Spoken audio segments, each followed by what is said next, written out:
a minha geração.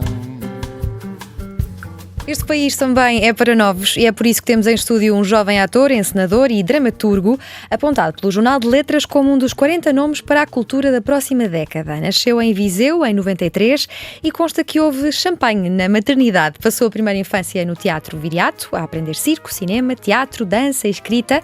Tudo linguagens que aprendia para expor ideias. Diz que começou a fazer teatro porque o ajudava a pensar, estudou ciências no secundário e esteve quase para ser astrofísico se o teatro não tivesse aparecido antes. Na adolescência criou 2 canais no YouTube para divulgar poesia, o Dizedor e o Ode a Pessoa. Depois de frequentar a Academia Real de Arte Dramática em Londres e o Conservatório em Lisboa, protagonizou Hamlet, o eterno herói de Shakespeare, no histórico Teatro da Cornucópia, e é um dos fundadores do Teatro da Cidade, para onde escreve e encena. É um verdadeiro criador, de caderno no bolso, sempre a apontar novas ideias. Ganhou o Prémio Autores para melhor texto teatral em 2019 com a peça Que Boa Ideia, Virmos para as Montanhas, no mesmo ano em que criou o Creta, um laboratório de criação teatral em Viseu, onde é diretor artístico. Guilherme, eu podia continuar, mas eu já estou um bocado cansada de dizer o teu currículo e vou passar esta tarefa para ti. Bem-vindo. Conseguirias enumerar todos os projetos em que estiveste envolvido nos últimos 20 anos? Epá, sabes que por acaso é das perguntas mais complicadas que me fazem quando perguntam, ainda hoje me fizeram, então e o que é que estás a fazer para além do Teatro da Cidade? E depois eu não sei o que é de dizer, porque... É que apontas primeiro, não é? Por isso é que, olha, hoje o bloco de notas não está no bolso, está aqui em cima da mesa, mas é de facto muito complicado fazer o mapa às vezes daquilo que anda a fazer. Eu certamente esqueci-me de dizer uma data de coisas aqui, porque eu olhei para o teu currículo e fiquei, não consigo, desisto. Não, mas houve muita coisa que fui fazendo, que me foi construindo, mas do ponto de vista profissional e da construção da minha personalidade enquanto criador e enquanto pessoa do teatro, a coisa mais impactante que me aconteceu foi fazer o teatro, construir o Teatro da Cidade com aquela grupeta de pessoas extraordinárias que o fazem comigo e ter trabalhado na Cornucópia foram 2 pilares daquilo que sou, e acho que são, se tivesse de fazer assim uma espécie de salvaguarda de algum acontecimento da minha vida, esses seriam com certeza aqueles que estariam no topo. E perdeu-se um grande astrofísico? Eu acho que não, sabes? Porque eu ainda hoje estava a pensar sobre isso. Pensei que tu ias perguntar sobre isto. E eu pensei, se eu fosse para a astrofísica, com certeza que em algum momento do percurso académico, um professor ia chamar-me e dizer assim: Guilherme, isto se calhar não é bem para si, porque o Guilherme gosta mais é de ver a poesia, se calhar, que está nos astros, do que propriamente estudar os astros.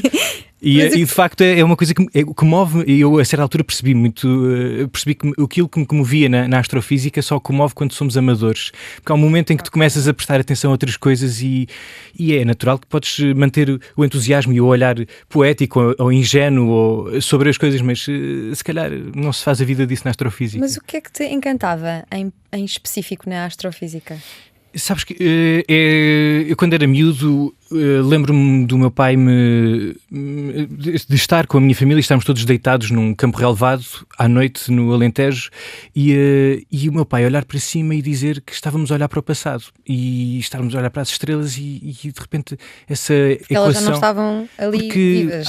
Sim, e há milhões de anos-luz que nos separam daquilo, e distância e tempo misturam-se tudo nestas coisas e de repente aquilo comovia-me muito, e esta era uma forma também de me posicionar em relação ao próprio universo, de me descobrir um bocadinho, não sei, era uma coisa que me comovia muito, e depois começou-me a entusiasmar muito a procura de soluções, de repente haver problemas, porque a astrofísica tem muito disso, de problemas que estão por resolver, ou problemas que parece que não têm solução possível, quais são os limites do universo, ou o que é que estava no início, o que é que estava antes, de onde é que isto vem, para onde é que isto vai, essas coisas são coisas que entusiasmam uma pessoa a procurar respostas. E achas que há alguma semelhança entre a astrofísica e o teatro? Eu acho que há, acima de tudo, porque porque a astrofísica não se trabalha, ou seja, no outro dia estava a pensar sobre qual é a matéria-prima do ator, e porque é muito fácil perceber que há determinadas tarefas em que a matéria-prima é matéria mesmo, é pedra, é madeira, é papel, é qualquer coisa, e o teatro tem como matéria-prima, fui pensando, será que é o corpo, será que é a história, a biografia do ator, será que é o espaço, será que, enfim... de repente, aquilo que se me apresentou como sendo a matéria-prima do ator era a relação, que é uma coisa bastante abstrata, a relação, mas é a relação que tu estabeleces com o espaço, a relação que estabeleces com a tua própria biografia, com o outro, com as palavras, enfim. E na astrofísica, acho eu, enfim, sou um leigo a falar da astrofísica, mas acho que há um grau de abstração para conseguir trabalhar sobre isso, ou pensar sobre isso, que também existe no teatro, pelo menos quando estás a pensar sobre como é que se faz. Por isso acho que há pontos de ligação. Mas tu, quando estudavas matemática, dizes que não encontraste beleza no binómio de Newton. Mas o que é o belo? O que é o belo para ti? O belo não sei, francamente, não sei dizer o que é o belo. Vai sendo, sabes? É uma coisa que vou encontrando, de vez em quando vamos nos cruzando com coisas que de facto nos impactam e podem até nem ser belas, nem coisas parecidas, mas o belo eu acho que existe numa maneira como tu te colocas em relação ao mundo. O belo anda por aí, não sabemos o que ele é, não o conseguimos definir, mas há momentos na nossa vida em que temos sorte de o encontrar. E tu andas sempre à procura dele, ele que anda por aí. Eu ando sempre à procura de alguma coisa, por acaso, mas não sei exatamente o quê. Mas, por exemplo, no outro dia enganei-me e queria ir passar férias a Mérida para ver o Teatro Romano. E enganei-me e marquei para uma aldeia perto de Mérida e só percebi 2 dias antes, mas aceitei e fui. E o quarto não tinha Wi-Fi, não havia internet, não havia nada. O que é que fizeste para ocupar o tempo? Eu tinha 2 coisas que queria muito fazer. Queria caminhar e queria, se possível, mergulhar no rio. Coincide que a pequena aldeia a 15 km de Mérida tinha as 2 coisas e eu andei a caminhar e a nadar no rio e andava à procura de às vezes é como se andasse à procura de me pôr no papel ou na pele ou na circunstância de personagens que ouvi falar ou que conheci. Naquela altura queria perceber o pensamento do Dom Quixote, como é que o Dom Quixote pôde ver gigantes e de repente tu estás lá e consegues ver de facto gigantes. Ainda no outro dia estava no Mediterrâneo. Não tinhas consumido nada? Não tinha consumido nada, não, mas no outro dia estava num barco também no Mediterrâneo e estava a pensar no Ulisses e pensei, eles viram deuses, eles acharam que ouviram sereias, achavam que os deuses decidiam sobre as suas vidas. Porquê? E tu olhas à volta e de repente começas a perceber porquê, porque de facto uma pessoa que não saiba o que é que as coisas, que nunca tenha, não é que não saiba o que é que as coisas são, mas que não tenham. Nós hoje sabemos muito sobre o funcionamento do mundo. Talvez, antes, temos muita informação sobre o funcionamento do mundo. Sabemos como conseguimos compreender o fenómeno das nuvens ou do pôr do sol. Mas quando nós não sabemos isso, quando nos entregamos e estamos disponíveis para o espanto, que é uma palavra muitíssimo importante, por exemplo, na poesia, mas quando estás disponível para o espanto, e que também é um caminho para encontrar a beleza, se calhar, ou o belo, de repente há um lado, uma dimensão do mundo que é meio mágica e que te permite... Mas esses gigantes, podemos encontrá-los, por exemplo, nos desenhos que as nuvens fazem, às vezes? Acho que sim, podemos encontrá-los em todo lado. Acho que os gigantes, no fundo, acho que são reflexo de 2 coisas. Por um lado, a curiosidade e por outro, a imaginação. Quando combinadas, fazem gigantes, acho eu. Tu gostas muito do outro e de relacionar-te com outros, mas também gostas muito de estar só. Até fizeste umas viagens por Portugal de moto sozinho. Porquê? Onde é que andaste? Quanto tempo foste? Lá está, era uma coisa de... Não sei, às vezes não são coisas que planeio muito, mas nessa ocasião havia uma coisa que eu queria visitar Drave, que era uma aldeia com que andava a sonhar há muito tempo. E então meti-me na moto, uma 125, e a 125 não anda muito depressa, portanto comecei a ir para lá, mas nem sequer levei o telemóvel, veio um mapa onde tinha rabiscado o caminho e levava ou antes tinha estudado o caminho através dos guias de Portugal que a Gulbenkian editou já há muito tempo, há tanto tempo que a rua onde eu vivi, em Viseu, não aparece no mapa. E isso foi não sei, às vezes é como se me posicionassem, ou como se me colocassem em circunstâncias que já sei que posso me divertir nessas circunstâncias. É como uma espécie de montanha-russa, mas com a própria vida. Então, parando aqui a moto e recuando no tempo, qual é que foi o clique final para decidires que é teatro que vou seguir? Consegues localizar? O teatro foi a das linguagens, como disseste no início, das linguagens que fui aprendendo. O teatro era aquela que me era maneira mais instintiva e que de certa maneira me parecia essencial na maneira de expor ideias. Mas quando eu cheguei ali naquela fase em que tu vais para o secundário, eu ainda pus a hipótese de ir para um curso profissional, mas fiz uma coisa que foi, eu escrevi um e-mail na altura, diretor do Teatro Nacional da Ana Maria II, e pedi-lhe conselho e no fundo eu fiz o que ele aconselhou, porque também era o mais sensato, mas era uma coisa que me parecia, não sei, havia qualquer coisa de essencial naquilo. E eu tinha um receio na altura que era, isto faz sentido para ti agora, pensava, mas se calhar daqui a 10 anos, se calhar daqui a algum tempo vai deixar de fazer sentido para ti. Como é que tu te resolves quando isso acontecer? Até agora ainda não aconteceu, pelo menos não deixei de ter vontade de fazer teatro, nem de encontrar no teatro a forma de tentar decifrar o mundo, mas é curioso como essa preocupação se vai mantendo e vai encontrando renovadas formas também. Para fazer teatro é preciso ter alguma coisa para dizer aos outros? Eu acho que, é assim, há várias formas de te posicionares no teatro, há várias formas de estar no teatro. Há quem tenha coisas para dizer e há quem queira ajudar outras pessoas a dizer coisas, e as duas formas são riquíssimas. Para mim, pessoalmente, eu movo muito por uma espécie de preocupações. Para mim é muito difícil fazer teatro se eu não sentir urgência no objeto que estou a fazer. Como ator ou como criador, se começar a perceber que não existe razão para fazer aquilo, começo a pensar, mas para que é que existe? Para que é que estamos a fazer isto? Porque depois começas a pensar que há tarefas que de facto são importantes para o convívio da sociedade, e de repente o teatro, se não estiver na busca, pelo menos para mim, se não estiver na busca disso que tu falaste ainda há pouco, do belo ou do grotesco também, mas enfim, se não estiver a fazer perguntas essenciais, o teatro perde um bocadinho o sentido. Isto, claro está, para mim, enquanto criador. Mas para ter coisas para dizer é preciso beber? Não falo de álcool, mas de leituras, sim. De estímulos, de fontes, de inspiração. Tu tens algum ritual? Qual foi a última grande descoberta que fizeste, que te marcou? A última grande descoberta foi um vale no Afeganistão, porque eu andava aqui a sonhar com uma personagem e com um conflito. Foste para o sítio certo, se querias conflito. Sim, não, mas falo de um conflito de outra maneira, porque é um conflito de personagem, ou seja, um conflito individual quase. Pode ser uma pessoa ter sede, e isso já é suficiente para começar uma peça de teatro, ou pelo menos os primeiros passos de uma peça de teatro. E estava a ler um jornal e dei com uma entrevista em que me apresentavam, logo na apresentação da entrevista, a personagem com que eu andava a sonhar, e calha que ela estava num vale no Afeganistão.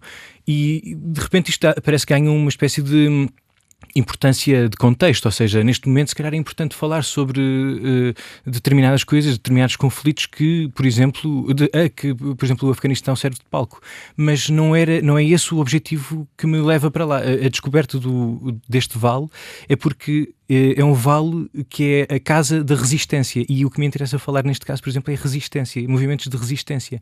Por exemplo, estive agora a ler um diário do Jean Moulin, que foi um dos líderes da resistência francesa durante a Segunda Guerra Mundial, e essas personagens da resistência são aquilo que neste momento me está a apaixonar mais, mesmo que esteja a fazer outras coisas, porque, por exemplo, eu sei que isto apaixona-me agora, mas só daqui a 2 ou 3 anos é que pode ter a forma de um espetáculo. Sim, e por falar em resistência, vamos aqui olhar para o teatro antes e imediatamente depois do 25 de Abril. O Luís Miguel Sintra dizia que nessa altura o teatro era um trabalho de comunicação com os outros, como é hoje em dia, mas que nessa altura interessava se a peça dizia isto ou aquilo, ou o que é que era importante transmitir à sociedade. Tu achas que identificas-te, aliás, com o teatro que tenha um pendor pedagógico, didático? Às vezes eu sinto, quando estou a fazer espetáculos, que, por exemplo, se eu estiver a escrever um espetáculo, escrever é abdicar de segredos, porque são coisas que tu foste percebendo, ou que são sentimentos que tu tens em relação a determinada coisa, e que optas por divulgá-los, partilhá-los, e abdicas, portanto, delas. Deixas o egoísmo daquela descoberta só para ti. Isto já não é um segredo meu. E a coisa mágica no teatro ou nas artes performativas é que pode haver na plateia quem partilhe desse segredo, e de repente o exercício do teatro é um exercício de empatia ou de estar com os outros, precisamente. Eu acho que nessa partilha e nesse abdicar de segredos pode haver uma dimensão pedagógica, mas tendencialmente, posto dessa maneira, é uma coisa com a qual eu não me identifico muito. Eu acho que eu nem sei muito bem definir qual é que é ou antes, não sei definir exatamente o que é o teatro para mim, ou como é que é a sua forma. Mas tu fazes uma reflexão assídua sobre o que é o teatro, sobre o que é o teu ofício, uma espécie de exame de consciência? Faço. E esse talvez seja o problema, porque como o faço tantas vezes, estou sempre a renová-lo e penso assim, não, mas isto não pode ser. Ou isto... Renova-lo de quanto em quanto tempo? Pode acontecer que todos os dias, que num dia tenhas imensas ideias sobre o que é, mas eu acho que acima de tudo o teatro tem uma particularidade, e por isso é que foi também tão afetado nesta fase em que não podíamos estar juntos, que é aos grupos de teatro, eu digo isto a todos os meus amigos e as pessoas com quem trabalho, e agora a ti e a todas as pessoas que nos estão a ouvir, que é o teatro. É um grupo de teatro e um grupo das artes performativas, chamamos companhia, e de certa maneira essa Estás muito acompanhado, não é? Uma das características do teatro. Tu estás em companhia e fazes aquilo em companhia, e de certa maneira essa é talvez para mim a condição essencial do teatro.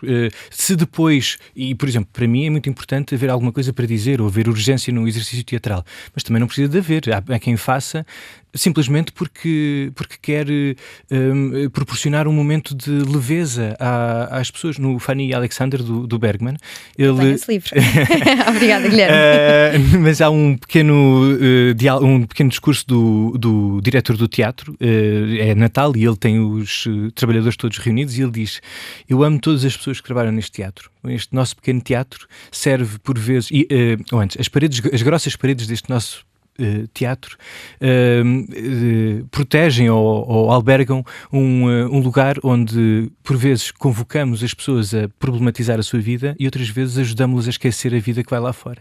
E eu acho que no teatro cabe isto tudo, de facto.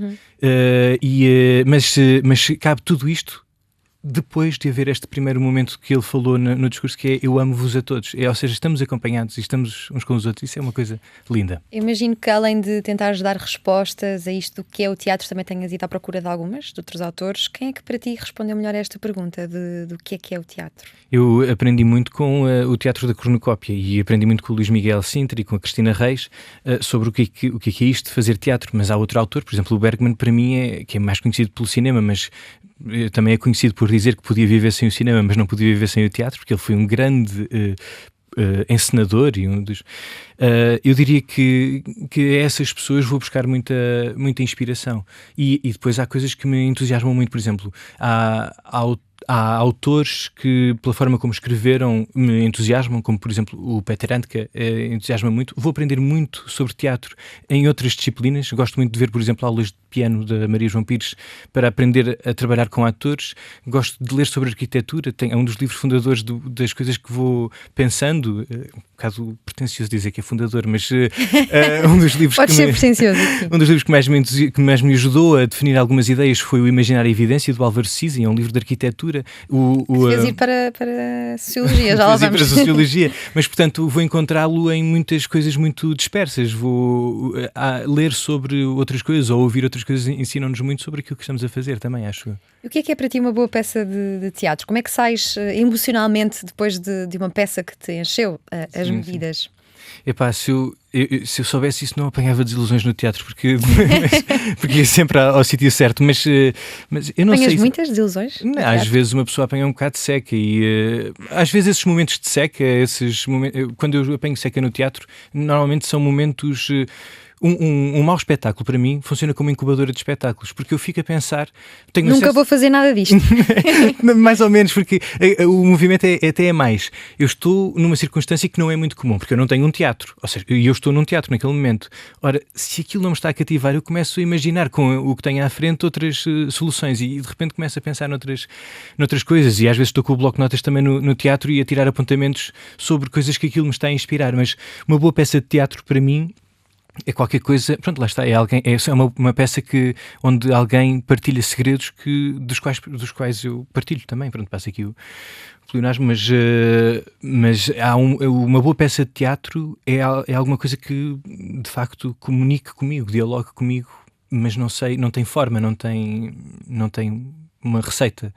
É como um livro, de certa maneira. Não sei exatamente de que livros é que gosto, ou de que filmes, ou de que de repente acontece que estás e aparece-te alguma coisa à frente, cruzas-te com alguma coisa e dizes: o que é isto? E pronto, e acontece. Quando pensamos em teatro, o cidadão comum lembra-se, por exemplo, de Shakespeare ou de Brecht, por exemplo, este último que mudou o sentido social do teatro, usando como arma de consciências e até de alguma politização. O teatro tem de ser só beleza ou também pode ter política? E eu acho que é muito importante que tenha. O teatro tem uma particularidade que é, à partida, é uma assembleia. E pronto, e pode ser aproveitado como assembleia. Eu acho que pode haver só beleza no teatro, se uma pessoa conseguir fazê-lo. Porque, por exemplo,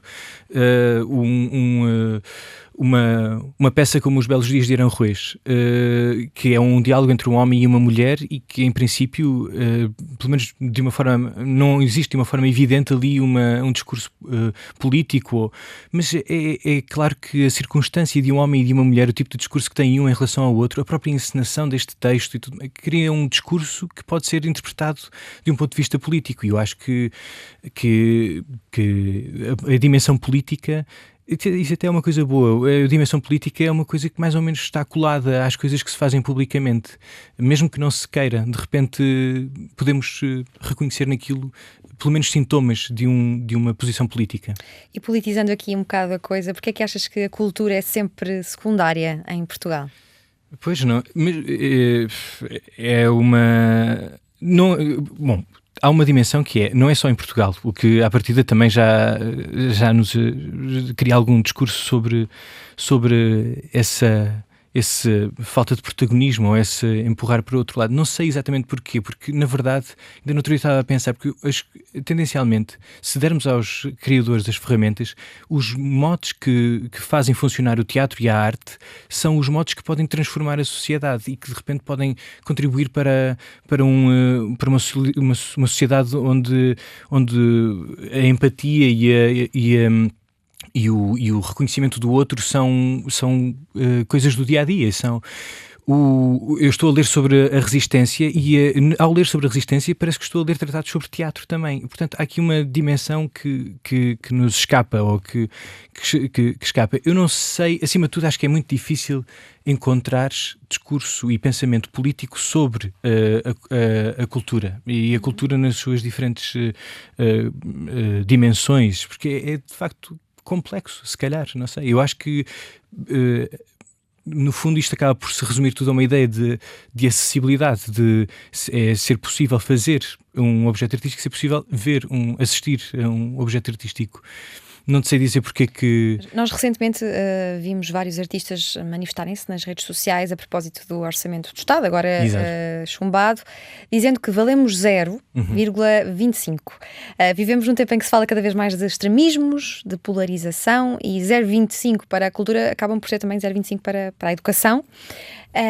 Achas que o teatro poderia ter eventualmente um papel importante na luta contra o extremismo, por exemplo? Eu acho que sim, eu acho que, aliás, a história do teatro, por exemplo, o teatro, quando o teatro aparece em princípio como um movimento comunitário, as pessoas queriam cultivar e precisavam de chuva e pediam-no a entidades divinas, e ao fazê-lo faziam uma coisa estranha, a que mais tarde, com as suas evoluções todas, se chamou teatro.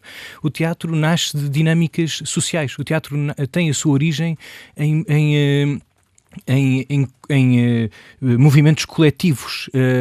O teatro, de facto, o teatro e não só o teatro, mas porque problematiza o mundo onde vivemos, porque na sua organização, o Pierre Bourdieu fala sobre, no poder simbólico, fala sobre o símbolo nas artes já não é exatamente o que as artes fazem, mas a forma como se organizam. É esse o poder simbólico das artes, e hoje cria-se muito discurso pela forma como nos organizamos no teatro e nas artes performativas e em todo tipo de formas artísticas. Mas eu acho que sim, e aliás, uma das experiências mais entusiasmantes que existem no teatro, para além dos espetáculos, são as experiências de teatro com a comunidade. E por exemplo, eu sou um filho do Panos. No que diz respeito ao Teatro Panos, é um projeto que a Culturgest trouxe para Portugal e que existia já no National Theatre, em Londres, e que no fundo mete jovens em contacto com textos originais de teatro, textos que foram encomendados a dramaturgos contemporâneos, e de repente esse exercício, para mim, foi das experiências mais importantes de estar implicado no pensamento sobre o mundo onde vivo e o teatro pode funcionar como um exercício de reflexão, não apenas por assistirmos a qualquer coisa que reflete sobre, por exemplo, se formos ver um espetáculo da Joana Craveiro, é um convite a pensarmos sobre a história de Portugal e a forma como a interpretamos, mas também o fazer teatro, e isso é um exercício que acho que é extraordinário para a formação de qualquer pessoa, também nos ensina muito sobre viver em sociedade.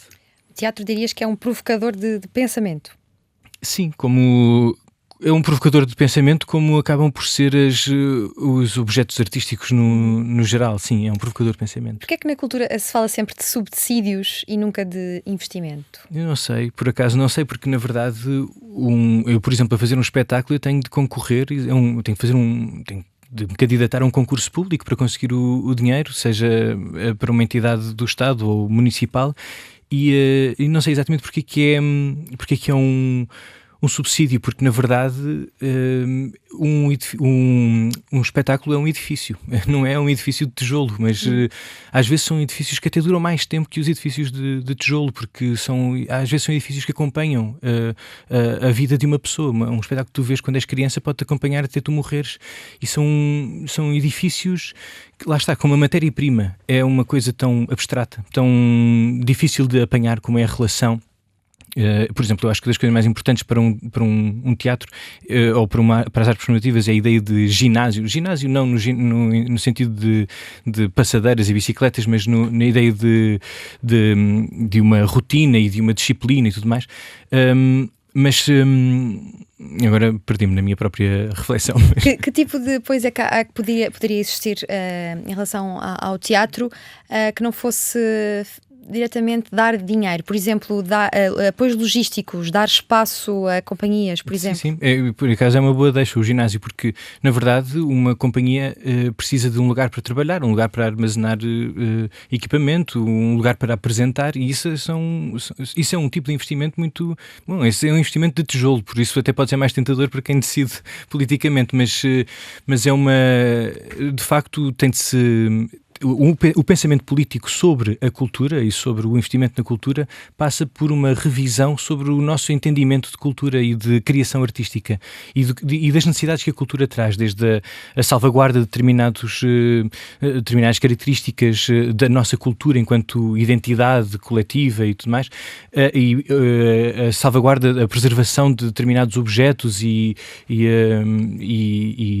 moradas e edifícios, mas também o investimento na renovação do pensamento, nos agentes provocadores de pensamento, como tu falavas há pouco. Esta tua urgência e vontade de andar sempre à procura de um não sei quê, como falava o Virgílio Ferreira, levou-te a inscrever num mestrado em Sociologia no ISCTE. Porquê? O que é que esperavas encontrar ali? Não sei, sabes que o Álvaro Siza falava no Imaginário e Evidência de um anfiteatro que ele tinha planeado, mas que não tinha sido construído porque não havia dinheiro. E que com o passar do tempo, isto até é uma imagem poética sobre a inevitabilidade do teatro, de certa maneira, o anfiteatro apareceu, porque tinha sido planeado que poderia existir ali naquele lugar um anfiteatro, e a vida das pessoas, quase como uma espécie de rio, ao passar pela montanha, foi escavando ali o anfiteatro. E eu queria compreender um bocadinho isso, mas eu acho que devia ter ido para a antropologia. Acabei por ir para a sociologia, o que foi uma dádiva, porque trouxe-me um dos conceitos mais importantes para mim nos últimos tempos, que foi o conceito de anomia, que o Émile Durkheim descobriu ou identificou, e que é um momento em que uma sociedade antiga caiu, uma nova ainda não se levantou ou não se definiu, e estamos ali naquele momento em que, bem, então a que é que nos agarramos? E é uma espécie de crise de valores. Os últimos espetáculos que tenho feito têm sido todos um bocado em torno ancorados por essa ideia de anomia. Portanto, eu fui movido por curiosidade, um bocado como vou para todo lado. Pela vida. Tu tentaste terminar uma tese que não foi acabada. O tema era relações de poder no teatro. Tentar procurar quem é que manda, se é o público, as instituições ou a vontade dos artistas. Tens assim alguma resposta rápida que possas dar a esta potencial tese? Não sei, eu acho que em última instância acaba por ser o artista. Ou seja, o artista escolhe a forma final do espetáculo, e E portanto acho que... Mas é de facto uma relação curiosa. Por exemplo, um espetáculo, mesmo quando é apresentado, nunca é exatamente aquilo que o artista, acho eu, nunca é exatamente aquilo que o artista criou. É fruto da companhia, precisamente, daquela noite, ou daquela tarde, ou daquela manhã, que é a companhia dos artistas com o texto, com o espaço e com o público. E de repente um espetáculo pode mudar ao longo da sua carreira de forma drástica. Além de Durkheim, que é o pai da sociologia, há também um clássico da sociologia que se relaciona muito com o teatro, que é a representação do eu na vida de todos os dias, do Erving Goffman, não sei se leste. Não li. Relaciona o teatro à vida, ou seja, nós no dia-a-dia estamos constantemente a representar a interação com os outros. Achas que isto faz sentido? É muito arrojado? Não, acho que faz todo sentido. A Judith Butler também fala um bocadinho sobre isso na questão de género, e eu acho Mas o autor considera que nós estabelecemos as fachadas no desenvolvimento das relações que temos com os outros. Sim, pois, sabes que no teatro, quando acontece, há uma coisa fenomenal que é, os ensaios de luz são impressionantes, porque a partir do momento em que a luz entra em cena, uma coisa que parecia falsa torna-se verdadeira, ou pelo menos verosímil, e tu começas entregas-te, de certa maneira. E um ator, quando está em palco, os momentos mais brilhantes às vezes é quando se entrega, quando não tem medo dessa entrega. E se de facto é evidente que nós construímos uma sociedade e que de repente somos herdeiros de séculos de história e de erros e coisas acertadas, e às vezes ficamos desmotivados quando olhamos para trás e pensamos, bolas, mas como é que acabámos aqui? Qual é que é a próxima nave espacial para Marte? Mas de certa maneira, se o mundo for uma encenação, eu acho que nós nos entregamos a isto, e eu não sei, e eu acho que se calhar é a forma inevitável de existir. Não... Mas achas que andamos aqui todos de máscaras, sem ser as da pandemia, a representar uns para os outros? Eu acho que não, sabes? Eu acho que é inevitável que temos máscaras e que vamos colocando máscaras e vamos adaptando o nosso comportamento à circunstância e tudo mais. Mas eu acho que em última instância, regra geral, há momentos em que somos de facto verdadeiros uns com os outros e de certa maneira transparentes.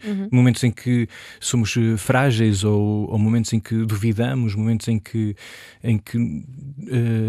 não temos a certeza de nada. Uma das coisas... Os melhores momentos da vida parecem ser aqueles em que não estamos a representar. Aqueles em que não estamos a representar. Eu acho que quando nós sentimos que estamos a representar, há qualquer coisa que deve ser revista, porque de facto...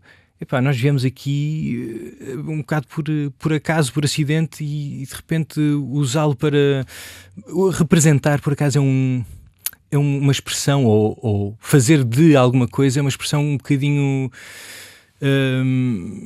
que associo um sentimento um bocadinho negativo, porque mesmo quando, por exemplo, às vezes há aquela piada para os atores de tu deves ser bom mentiroso, porque para mim é muito difícil mentir, porque a matéria-prima do teatro é a verdade, e se calhar é isso que, enfim, mais uma vez a escola de Luís Miguel Sintra. Exatamente, sim, se calhar foi daí que veio essa ideia, mas é muito difícil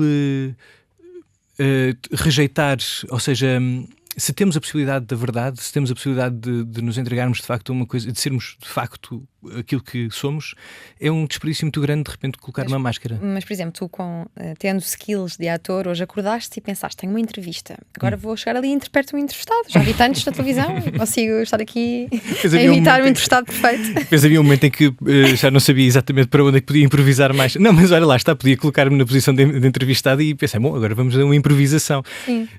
Só que precisas sempre é como aqueles números de stand-up, aqueles espetáculos em que de repente dizem, deem-me um lugar, deem-me uma profissão, deem-me um objeto, e depois a pessoa vai improvisando. Há um momento em que deixas de ter material para improvisar. Neste momento o meu material é exatamente as coisas que fui lendo e pensando e vivendo. Portanto, estou a improvisar de facto neste momento. Tu consegues ser exatamente o mesmo em todas as sessões de uma mesma peça?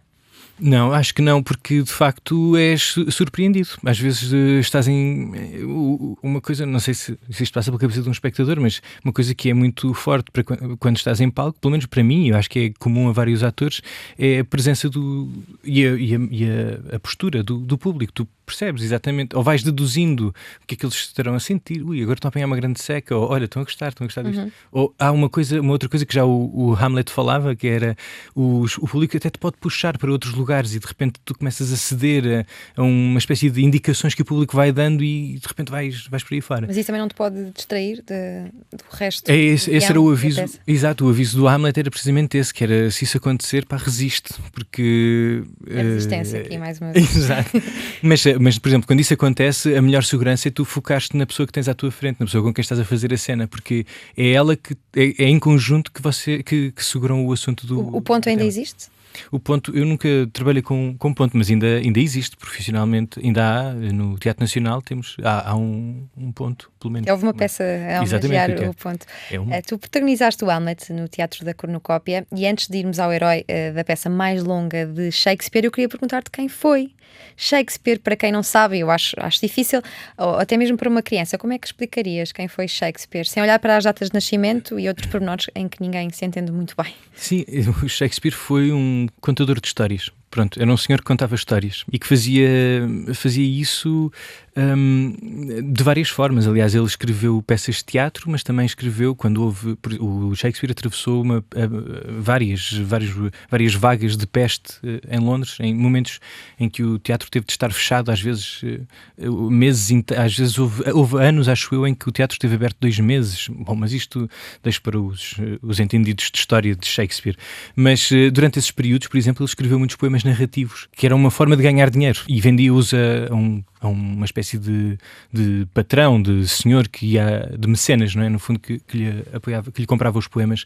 Mas o Shakespeare era um inventor de maneiras de contar histórias. E, por exemplo, para mim o Shakespeare funciona como uma inspiração, muito mais por aquilo que as pessoas escreveram sobre ele, até, do que propriamente as peças que ele escreveu, porque na verdade não nos chegou nada do Shakespeare, não nos chegou o texto do Shakespeare, chegou-nos uma coisa que até muitas vezes eu penso, associando às criações coletivas, que chegaram-nos transcrições que espectadores ou outras pessoas que assistiram ao espetáculo fizeram, um espetáculo que pode até já ter tido uma espécie de alteração pelo próprio ator. O ator pode-se ter enganado. Imagina que o ser ou não ser foi um equívoco daquele dia. Era uma coisa incrível. De repente era o maior equívoco da história do teatro. Naquele dia ele disse ser, não ser. Isso não está comprovado. Não, isto não é verdade. Isto é o exercício do escritor do e se. Imagina, isto já é o início de um espetáculo ou de um texto. Acontece isso, estar sempre a ter ideias para construção de textos que poderiam dar outras peças. Sim. Aproveita esta ideia era boa. Esta é fantástica, não é? Não, mas o Shakespeare era este senhor que começou como arrumador de cavalos, pelos vistos, no teatro. E Hamlet? Quem foi Hamlet? Sabes que uma vez fizeram-me essa pergunta. Além de ter sido tu, não é? Fizeram-me essa pergunta quando estava a fazer o Hamlet e eu comentei com o Luís Miguel que me tinham feito essa pergunta e ele disse assim: porquê que não respondeste? Espanta-me que você não saiba. Mas é que se tu fores na rua e perguntares quem foi Hamlet, as pessoas sabem, podem dizer que foi uma peça de Shakespeare, mas quem foi? Quem é ele na narrativa? O Hamlet. Aliás, esta ideia toda da resistência, o Hamlet, para mim, na minha história pessoal, é mais um pilar da minha formação, porque, por exemplo, esta ideia de resistência não é completamente alheia ao Hamlet. O Hamlet é o filho de um rei que morreu, em princípio assassinado pelo próprio irmão. Isso parece quase a história do Rei Leão. E o Rei Leão é inspirado no Hamlet, precisamente. Portanto, se quiserem conhecer o Hamlet sem ver o Hamlet ou ler o Hamlet, vão ver o Rei Leão, que passa Achas que é uma introdução, que o Rei Leão é uma introdução a Hamlet para as crianças? Eu acho que é uma introdução ao Hamlet e é uma série de dúvidas que nos assaltam um bocadinho a todos sobre a nossa própria formação, a nossa relação com os nossos antepassados, o nosso sentido de missão. E eu acho que a peça, por exemplo, a ideia de resistência está presente na peça. É a palavra que já disseste mais vezes nesta entrevista. Eu sei. Isto, das duas, uma sai daqui uma peça de teatro ou uma lâmpada. Exato. Resistem. É o jogo. Mas de facto, isto para dizer que de facto é um dos pilares também do momento presente, para mim é o Hamlet. Porquê que achas que foste escolhido para esse papel? Como é que aconteceu?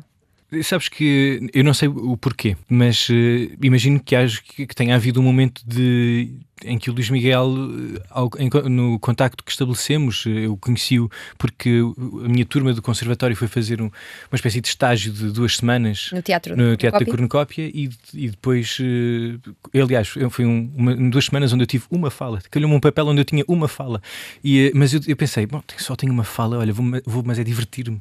E pelos vistos a diversão, a ideia de brincar, do play, que é exatamente como se diz representar, ou o trabalho do ator em inglês, ou jouer em francês, e como eu estava lá a brincar, acho que aquela maneira de estar, se calhar houve no Luís Miguel e provavelmente nas pessoas em torno uma sensação de que se calhar com este rapaz dava para brincar ao Hamlet, e eu sinto que de certa maneira todos os espetáculos que fiz na Cornucópia foram uma espécie de preparação para aquele, desde o primeiro, o Ion, o conflito da personagem era muito parecido com o do Hamlet, ou havia momentos em que era muito parecido, e houve logo ali uma pista, porque a uma das cenas o Luís Miguel chamou Ser ou Não Ser, e eu pensei, mas sabes que a forma como ele me anunciou que íamos fazer o Hamlet foi interessante, porque deu-me um saco cheio de livros e disse, tenho aqui umas coisas que gostava de te dar. Pois, eu gostava de saber se leste a obra ou leste resumos. Não, poxa, mal de mim, não só li a obra como li poesia escrita sobre a obra. É difícil de ler, achas que ler a Shakespeare, em particular o Hamlet, é acessível a todos, lê-se facilmente? Claro, acho que sim, e a tradução da Sofia é ótima para isso, porque é muito bonita. A Sofia de Melbrenner fez uma tradução extraordinária do Hamlet, mas sabes que na Cornucópia eu nunca senti que estivéssemos a ler o Hamlet, nós estávamos a escrevê-lo, porque é como se o exercício... Foram coautores do Shakespeare. De certa maneira, ou até o substituímos, ou seja, isto parece um bocado excessivo, mas é como se no teatro fala-se muito sobre a ideia de desconstrução, desconstruir uma peça ou desconstruir uma ideia. A sensação que eu tive sempre no trabalho de dramaturgia no Cornucópia que era precisamente essa desconstrução, mas era uma desconstrução que nunca partia da ideia de desconstruir alguma coisa. O que acontecia era, a pergunta que fazíamos era porquê? Porquê que isto está aqui assim? E então a sensação que dava na leitura daquilo é que estávamos a ir a tanto detalhe, a um detalhe tão profundo, que era como se estivéssemos a perceber porque é que é esta frase e não outra, e então era como se surgisse a vontade de escrever aquela frase, de dizer que é um trabalho de dramaturgia fantástico e que tento manter nas coisas que fazemos, é precisamente dedicar tempo à mesa para imaginar estes porquês e na altura a sensação nunca foi de ler o Hamlet, foi de escrevê-lo. Mas foi mais difícil vestir a capa, a pele de Hamlet ou de despir? Eu sabes que eu acho que não consegui despí-lo ainda. Pois, eu queria saber se já tinhas livrado a personagem e quanto tempo é que durou. Pelos vistos não conseguiste. Não consegui. Quer dizer, não tenho a certeza, mas eu acho que há uma coisa eu acho que de certa maneira vais ficando com coisas das personagens que vais fazendo porque convives com aquelas pessoas ou aquela maneira de pensar durante algum tempo.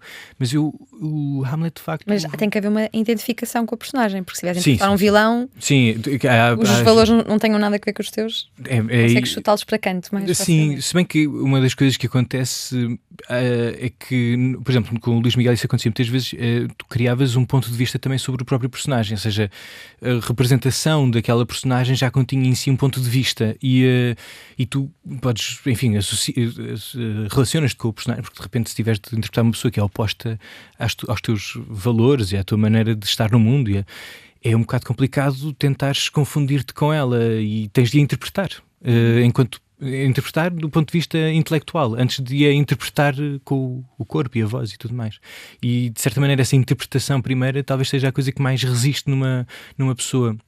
Mas isso acontece em todos os personagens ou aconteceu-te em particular com Hamlet? Custa-te muito entrar e sair?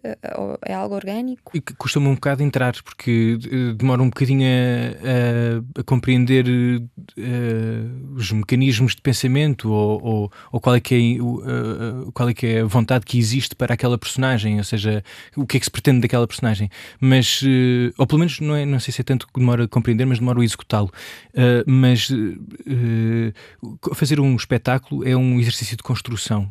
Sempre foi para mim um exercício de construção. Às vezes é isso que tu dizias no início também, de faço teatro para me ajudar a pensar e ainda faço teatro para me ajudar a pensar, para decifrar o mundo E essas interpretações são coisas que ficam, que às vezes nem deste conta que ficaram. Por exemplo, no Hamlet não me lembro das falas propriamente, não me lembro de... Não dou mal com o meu tio, mas... Sim, mas o Hamlet é frequentemente encarado como uma personagem filosófica, até expôs algumas ideias como o existencialismo, o relativismo. Tu gostas de filosofia? Essa parte do personagem atraído. Sim, se bem que o Hamlet precisamente é um filósofo intuitivo, de certa maneira. Ele tem um belíssimo companheiro, que é o Horácio, que o vai ajudando a interpretar os seus próprios sentimentos e as suas próprias ideias. Ou vai tentando. Mas o Hamlet, não sei se... Em última instância conseguiria... Ele diz muita filosofia, de facto, durante o tempo que está em cena, mas é quase como se a sensação de ter convivido com o Hamlet, entre muitas aspas aqui, durante aquele tempo, a sensação que me dá é que ele talvez não conseguisse estabelecer um discurso sobre a filosofia, porque era uma coisa que ele experimentava. Ele não falava sobre filosofia porque ele era a própria... Não falava sobre movimentos filosóficos porque ele era o próprio movimento filosófico. Sim, o exemplo mais claro do existencialismo é a expressão que já aqui usaste, ser ou não ser, eis a questão. Os críticos acham que Hamlet usa ser para falar da vida e o não ser para falar da inércia e da morte. É esta a interpretação que fazes também? Sim, se bem que eu acho que, por exemplo, na altura, o que me ajudava a interpretar essa fala era pensar sobre o suicídio. A ideia de... E, aliás, o texto é todo sobre isso depois, porque ele diz será mais nobre deixar que o espírito suporte as flechas do destino ultrajante ou erguer armas contra o mar de angústias e pôr-lhes termo. Não é? Ele fala mesmo em terminar e isso ajudava-me, mas de facto é agir ou não agir, comprometer-me ou não me comprometer, que é um dos problemas do Hamlet também. Tu és mais ser ou não ser? Sabes que por acaso eu acho que, olhando assim um bocado, distanciando um bocadinho de mim próprio, eu acho que sou um bocadinho mais não ser. Não ser no sentido de... É como se nunca me comprometesse completamente com alguma coisa. Isso não é bom, ou é? Não sei. Quer dizer, há coisas com as quais eu me comprometo. O teatro da cidade, por exemplo. Não, isso lá está. Isso são compromissos muito... mas digo de um ponto de vista... ou seja, mesmo uma ideia que me ocorra.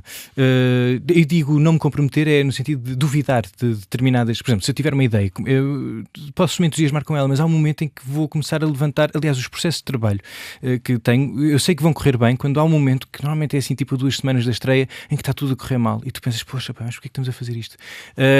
E quando isso acontece, é terrível senti-lo, mas eu fico muito contente, porque é um bom sinal para mim. É sinal de que estamos a problematizar ali qualquer coisa de que estávamos demasiado confiantes e que de repente ganha uma nova vida. Há uns tempos o Tolentino Mendonça escreveu uma crónica sobre recomeços, sobre recomeçar. Essa ideia de recomeçar é uma coisa com a qual eu simpatizo, porque e daí o não ser. Claro que não ser é um ser também. O não ser ligado à inércia ou à falta de ação. Podes encontrar esse não ser em ti, por exemplo, na tese de mestrado, que não concluíste por falta de entusiasmo, como disseste.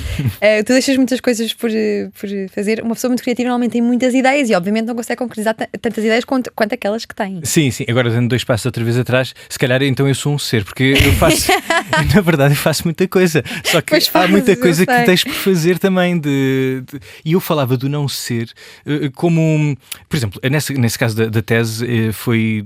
Por exemplo, é porque eu estava a ser noutros lugares, estava a fazer outras coisas. Estavas a acontecer em muitos sítios ao mesmo tempo. Acontecer em muitos sítios ao mesmo tempo e de repente aquela era a coisa que menos me entusiasmava e pensei, bom, acho que o mundo passa bem sem esta tese de mestrado. Achas que és um diletante? Naquele sentido, Carlos da Maia que só faz aquilo que gosta mesmo e se for uma obrigação sem entusiasmo pode ficar para depois. Infelizmente eu tenho de fazer muita coisa de que não gosto e tento adiar. Sabes que aquela história do quem corre por gosto não cansa e coisa assim, não é bem assim, porque uma pessoa decide fazer teatro mas não faz, não estás só nos momentos bons de fazer teatro. O que é que menos gostas no teatro? Às vezes é construir as fundações do edifício que é o espetáculo. Às vezes é fazer o trabalho de produção ou é das coisas que essas coisas são verdadeiramente... Às vezes essas ocasiões fazem-te... Parece que são momentos de distração. Parece que são momentos em que tu... Podias estar ocupado a fazer outras coisas. E que de repente podem moldar o teu pensamento. Tu és... A questão das... Isso era uma coisa que o Luís Miguel também falava muito sobre isso na altura. A relação entre a forma como nós pensamos e as coisas que lemos e a forma como nós falamos e essas coisas todas. Isso é... E de repente, tu, quando estás a fazer um trabalho de produção, tu estás a usar palavras e um pensamento que não é exatamente aquilo que te parece que ajuda mais a uma coisa que é sonhar, exposto a sonhar. Às vezes eu provoco-me a mim próprio, como tenho de acumular às vezes o trabalho de criador e de produtor, e às vezes também de intérprete, mas às vezes estes dois em particular, eu provoco o produtor em mim. Eu digo assim, mas agora eu gostava que esta personagem caísse por um buraco no chão. E eu sei que a sala não tem um buraco. E eu penso, mas como é que vamos resolver isto? São tentativas de desvio, porque... para tornar, de certa maneira, o trabalho de produtor, a que acho menos graça, um bocadinho mais engraçado. Mas pronto. Nós já aqui falámos de Brecht e de Shakespeare. Que outros nomes, ou que outro nome merecia ser tantas vezes mencionado quanto estes dois, e até no currículo das escolas, por exemplo? Olha, falando do Shakespeare e com a maior admiração que eu tenho pelo Shakespeare, acho que um nome que devia ser mencionado também, não sendo de teatro, é a Virginia Woolf, porque ela escreve num quarto só seu sobre a irmã do Shakespeare e coloca uma perspectiva curiosa sobre a própria história da dramaturgia e a história, ainda há pouco falámos do acesso a poder falar ou poder escrever ou poder criar, e eu acho que colocaria um nome que não é do teatro, mas colocaria este nome na mesa. Mas assim, não sei, olha, por exemplo, eu adoro, mas as coisas que eu adoro não sei se são justas para se meter no currículo escolar. Por exemplo, o Brecht eu acho que valia muito a pena ler, porque são Mas o Brecht eu lembro de estudar na escola. Tu estudaste? Sim. Pois em português. Eu não sei se estudei, por acaso, já não me lembro de ter estudado. Olha, por falar em Virginia Woolf, há uma peça que eu gosto muito que se chama Quem Matou Virginia Woolf. Sim. Quem tem medo, não é? Quem tem medo de Virginia Woolf? Sei que era Quem Matou. Eu acho que, bom, uma de duas. Tu gostas muito de poesia, passando aqui para a poesia. É uma coisa muito que te caracteriza muito, muito fundadora em ti. Ainda dizes poemas hoje em dia? Digo para mim próprio. Lá está, essa foi outra das coisas em que de repente convidavam-me para dizer poesia em muitas circunstâncias, e eu, a certa altura, comecei a não achar muita graça a isso, e comecei a ir só se me deixassem, só se houvesse uma relação de entusiasmo com o poeta ou com as obras que estava a ler, com os poemas que estava a ler, porque de repente ler poesia em voz alta parecia-me uma coisa de... é uma partilha, apesar de tudo, e a partir do momento em que deixa de ser uma partilha entusiasmada com aquilo que estás a partilhar, perde um bocado a graça, parece um teatro. Mas sabes algum no mau sentido. Se eu sei algum de cor... Que nos possas aqui dizer? Eu não sei se sei algum, quer dizer, há alguns que são muito importantes para mim e que de vez em quando passo na cabeça. Sabes a tabacaria de cor? Tu dizes a tabacaria todos os anos. Todos os anos, e qualquer dia vou lá outra vez. É o meu poema preferido, podes não dizer esse, diz outro. Não, mas há um poema... Há uma parte de um poema do Camões que eu passo muitas vezes na minha cabeça. É uma canção. Uma vez, naquela viagem de moto que tu falaste há bocado, eu estava em Monsanto e encontrei um grupo de senhoras que estavam a vender marafonas, acho que é assim que se chama, que são umas bonecas. E quando elas disseram que aquilo dava sorte, eu fui comprar, porque, pronto, entusiasma-me essa ideia de... És supersticioso. Mas às vezes sou, por acaso. Tenho tendência a rejeitar todas essas superstições. Estavas só a contracenar com o universo e com o Parque de Monsanto. Eu estava a aceitar, Diana. Estava a aceitar que de repente o universo me tinha posto ali 3 senhoras extraordinárias à frente e que depois elas começaram a cantar-me canções de uma procissão que fazem lá, uma coisa incrível. E como elas me cantaram essas canções, eu decidi dar-lhes para troca uma canção do Camões, que na altura sabia toda de cor, mas agora podia recuperar um momento que diz: porque é também a bem-aventurança o dar-vos quanto tenho e quanto posso, que quanto mais vos pago, mais vos devo. Esta ideia eu acho incrível. Que bonito. Tens sérios poemas mentais, como se costuma dizer. Olha, poetas marcantes. Quem foi o último poeta que te marcou, que descobriste? Que deixou assim, assoberbado? Pois, é uma bela questão. É assim, há poetas aos quais... E sabes que eu, apesar de gostar muito de poesia, sou um amante um bocadinho complicado, porque... ultimamente não tenho lido muita poesia, na verdade, mas há um poeta, Há uma poeta que não leio em voz alta muitas vezes, mas que adoro ler, que é a Adília Lopes. Depois há uma poeta que me ajuda muito a posicionar-me em relação à poesia, que é a Sofia. E há o Fernando Pessoa, que é arrebatador. Para ti é uma criatura excepcional. Sim, e foi do também. momento. Acho que tem um bocado a ver com o momento em que comecei a ler coisas dele, mas acaba por ser. Tu citavas muito aquela frase do põe quanto és no mínimo que fazes. Esse Isso poema. não pode ser cansativo? Isso é extremamente. Eu não sei se é possível fazê-lo. E aliás, se uma pessoa levar isso como modo de vida, pode ficar Um um grau de bocado intensidade muito Sim, de repente quase a roçar a insanidade, não sei. Sim. Não, mas é um bom convite para te lançares às coisas. E de certa maneira, quando eu falo de urgência no fazer teatro, acaba por não se afastar muito dessa ideia. Esse foi o verso que me introduziu à poesia. Foi numa aula de português, o professor escreveu aquilo, comecei a descobrir, pelos vistos, há muitas pessoas que têm esta porta de entrada para a poesia. O Saramago, pelos vistos, também foi através deste poema e também achou nos primeiros tempos que É uma frase muito forte e visual até. E muito divulgada também. Já está em todo lado, em cafés, em guardanapos. Em tatuagens. Em tatuagens. e portanto, mas há o Fernando Pessoa e um poeta que regressa muitas vezes é o Rui Belo. O Rui Belo, que também tem outros dois versos que adoro, que é: ao meu amor, nem minha mãe tinha um regaço como este dia tem. Esta ideia também acho muito bonita. E pronto. E, por exemplo, o Rui Belo trouxe-me uma coisa que me ajuda também a interpretar o próprio exercício artístico, mas a poesia, que é: ele falou, para falar do riso da Teresa, da mulher, ele falou da água que corre no riacho. E disse que podia haver quem falasse da água que corre no riacho como uma espécie de metáfora para o riso, mas essas pessoas tiveram de ver a água e ele teve só de ouvir o riso dela para se lembrar da água que corre no riacho. E de repente esta ideia de que tu podes ver alguma coisa e lembrar-te de outra é uma coisa transformadora para entenderes o mundo. E o teatro, há bocado perguntavas se podia ser transformador. Pode, porque o teatro aquilo que faz muitas vezes é criar metáforas e colocar hipóteses. O Brecht fazia, o Shakespeare fazia um convite muito grande, muito interessante ao público, que era: onde virem um cavalo, imaginem 1000.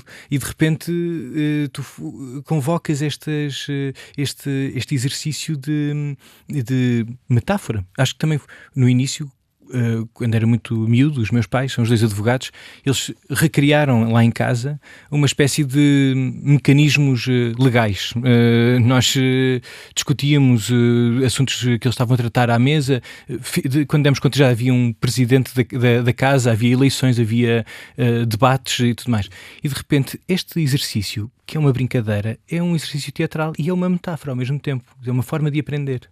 Tu já choraste com algum poema?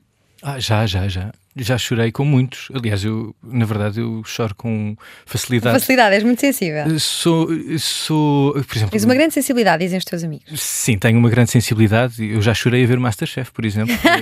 Mas naqueles momentos em que alguém precisa de uma faca e o outro que chega lá e diz: toma aqui a minha faca, e eu lá. E fico assim: poxa, caramba, como é que é possível? Mas lembras-te de algum poema em particular? Eu sei que já choraste com Camilo Peçanha. Sim. Que poema era esse, lembras? Não, é possível que já tenha... Comovido.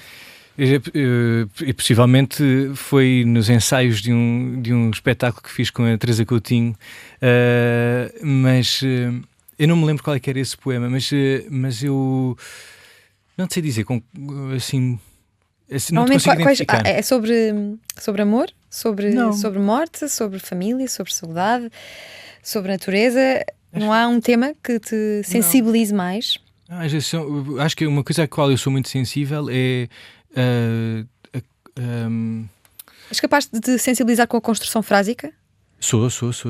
Então, ainda há bocado aquele verso do Camões, aquilo que me entusiasma mais ali é a forma como ele brinca com aquelas palavras e como de repente aquilo tudo é um jogo, mas por exemplo, um jogo de palavras ou uma construção frásica é capaz de me entusiasmar mais e de me inspirar do que propriamente comover. Agora, comover... depende muito às vezes depende de quem diz o poema, às vezes depende do momento em que lês o poema, às vezes depende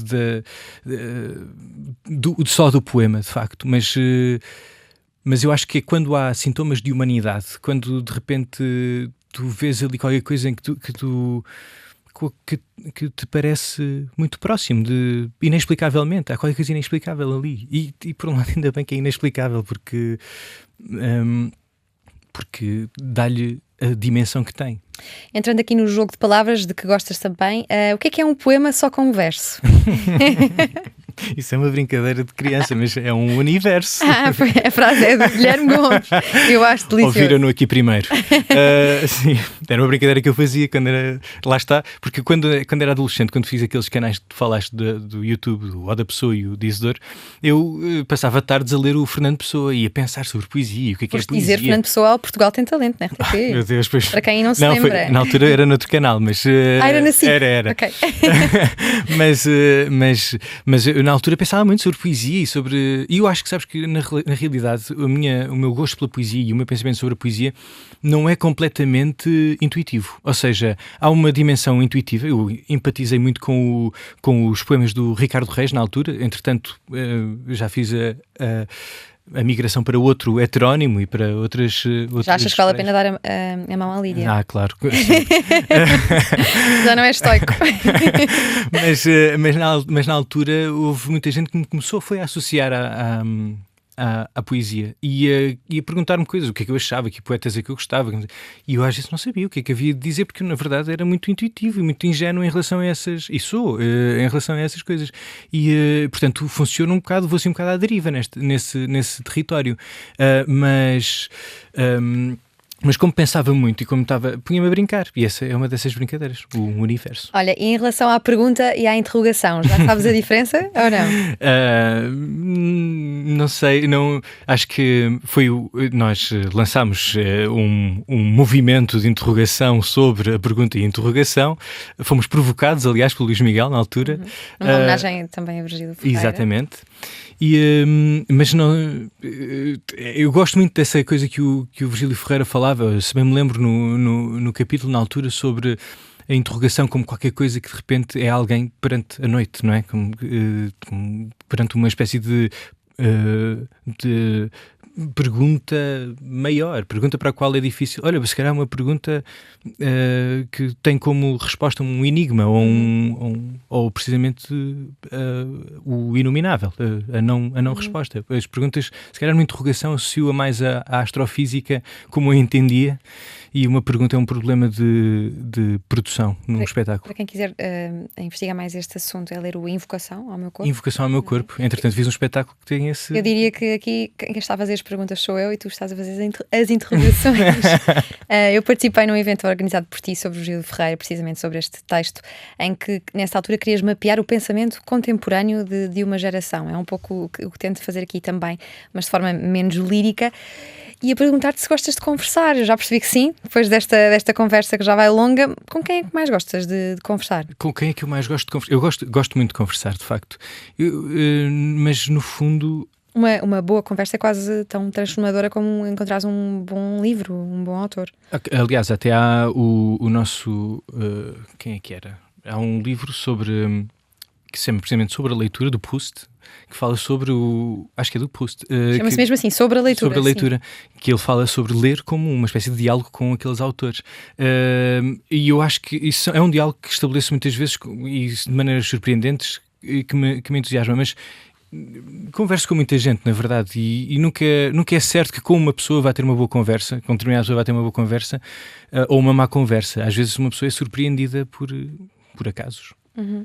Olha, para quem, já aqui falámos várias vezes do Luís Miguel Sintra, que é um dos teus grandes mestres e também amigo, e do Jorge Silva Melo. Para quem não sabe quem é o Jorge Silva Melo, como é que poderias descrever? Eu acho que o Jorge Silva Melo é uma das pessoas mais importantes do teatro como ele existe agora, porque é um divulgador de teatro, é um provocador. O Jorge é um provocador. Os projetos que foi fazendo eram provocações a novos criadores, a novos tradutores. Ele promove, através dos Artistas Unidos, uma edição de livros de teatro, que de repente é uma edição importantíssima para as novas gerações de criadores e de espectadores. E, portanto, eu diria que o Jorge é um desses importantes, como o Luís Miguel e tantos outros, mas com estes eu dialoguei mais proximamente. São estes os dois grandes nomes do teatro atualmente, no sentido de pessoas que fazem o teatro avançar, que não desistem dele, que acreditam nele, por mais que sejam as adversidades, que são muitas. Sim, são eles, e não são só eles, mas fazem parte do grupo e acho que nas novas... Eles fizeram uma coisa, enfim, o contexto era outro, com certeza, mas houve uma série de conquistas que foram sendo feitas. O Teatro da Cornucópia é uma delas, sim, marcante. A ocupação de vários edifícios teatrais, a criação de diferentes... E, acima de tudo, precisamente isso que falávamos no início da conversa, a construção de um pensamento político sobre o teatro. E, se calhar, podem ser inspiradores, aqueles tempos podem ser inspiradores para agora, para esta... reforma do pensamento político sobre a cultura e o teatro. Olha, e se te aparecesse agora um jovem a dizer que queria ser ator e a pedir conselhos, um pouco como fizeste com o Diogo Infante, o que é que dirias? Não dizias, pensa bem, que isto é precário, como às vezes me apetece dizer a quem me pergunta como é que é ser jornalista, por exemplo? Não sei, não questionava. Acho que é... Uma vez, num comboio, ouvi a conversa da frente da rapariga que ia com a mãe e iam ver uma casa porque ela vinha estudar para Lisboa. E eu estava a ler a biografia do Bergman e na altura, ela ia estudar teatro, pelo que eu percebi. E quando me levantei, eu pensei, vou contribuir para os próximos tempos desta rapariga. Dei-lhe o livro, disse, desculpa, não pude deixar de ouvir. Não pude deixar de ouvir. Ela não conhecia ainda, ou já? Acho que, não sei, não falámos. Eu disse-lhe, olha, é um senhor que foi muito importante no teatro e pode ser que te inspire e que sirva de amuleto para aquilo que vais começar. Onde é que ela andará agora? Não faço ideia, se estiveres a ouvir... Devolve o livro. Devolve o livro, por favor, que eu sinto falta dele. Mas olha, a vida de ator é confortável? É assim, eu acho que...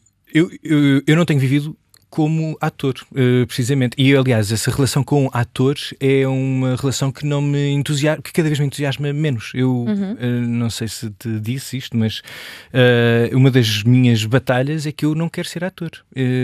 Mas queres ser gestor, encenador, criador, escritor? Quero ser... Identifico-me neste momento muito mais com a ideia de quem organiza o trabalho do que propriamente aquilo que o concretiza, E isto tem uma origem muito concreta. Um dia estava a fazer um espetáculo e fazíamos muitas personagens e eu vejo-me ao espelho por acidente no camarim e senti-me ridículo. E pensei, bem, não quero voltar a sentir isto. Lá fui continuar a fazer o espetáculo e pronto, e começou aí uma dúvida, começou aí uma interrogação, na verdade. Isso é uma interrogação. Isso é uma interrogação. E à qual eu tenho andado a responder ao criar os meus próprios espetáculos. Neste momento, aliás, um dos desafios que estabeleci para mim próprio é fazer um espetáculo, escrevê-lo, mas em que eu faça as pazes com esse papel de ator.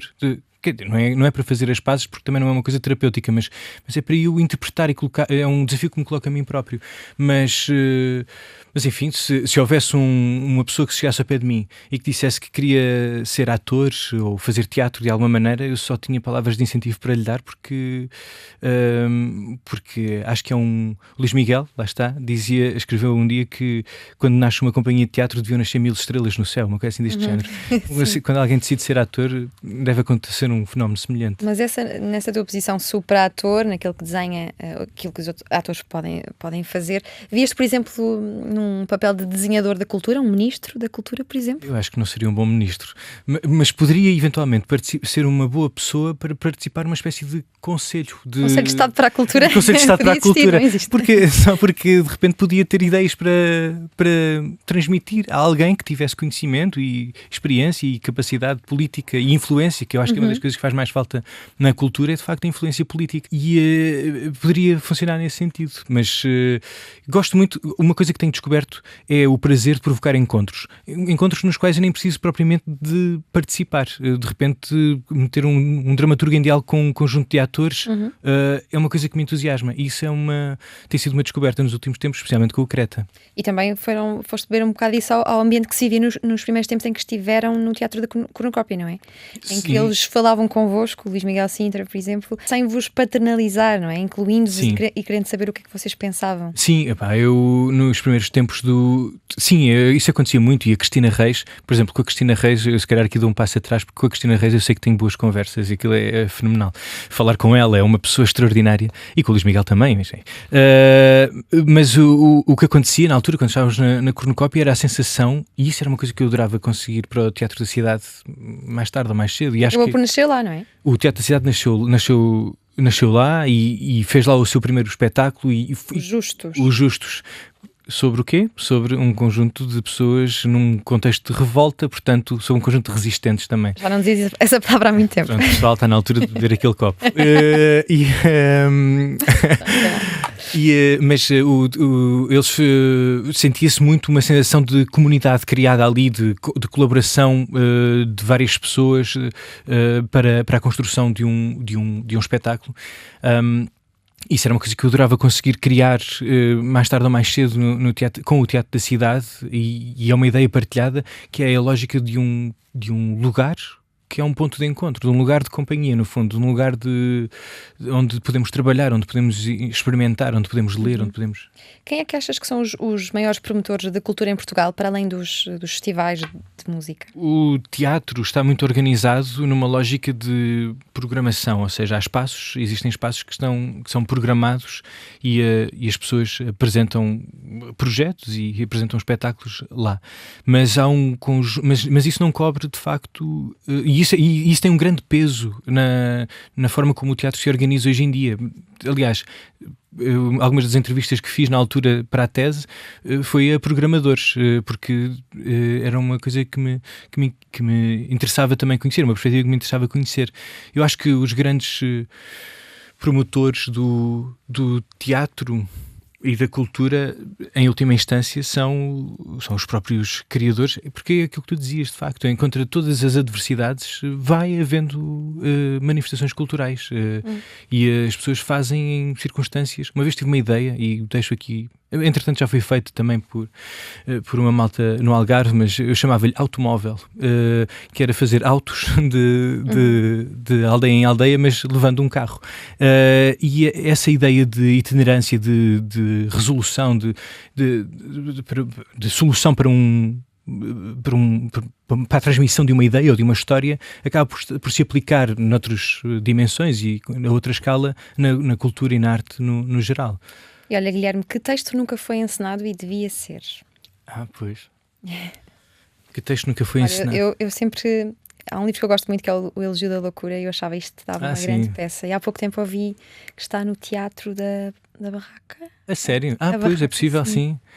Ouvi na rádio assim de relance, ainda não fui confirmar. Não sei, é um texto que não tenha sido encenado, que devesse ser posto em cena.